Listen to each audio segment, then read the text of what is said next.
सजन अब आ जा रे, सजन अब आ जा रे। बिहाव रचा के मोर संग सैया, बिहाव रचा के मोर संग सैया, बसे गते परदेस। सजन अब आ जा रे, सजन अब आ जा रे, सजन अब आ जा रे, सजन अब आ जा रे। भावै नहीं तोर महल अटारी, भावै नहीं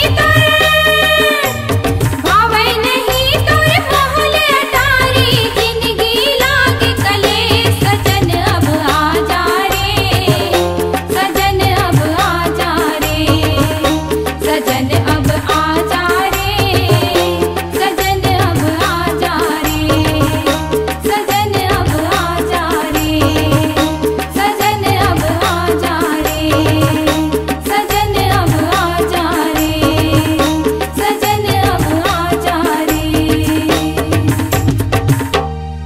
दोस्तों, छत्तीसगढ़ अब आपकी आवाज में झूमेगा। ऑडियो वीडियो रिकॉर्डिंग के लिए चले आइए SLV स्टूडियो चकरभाठा बिलासपुर। सोहन लाल वर्मा जी के द्वारा प्रस्तुत।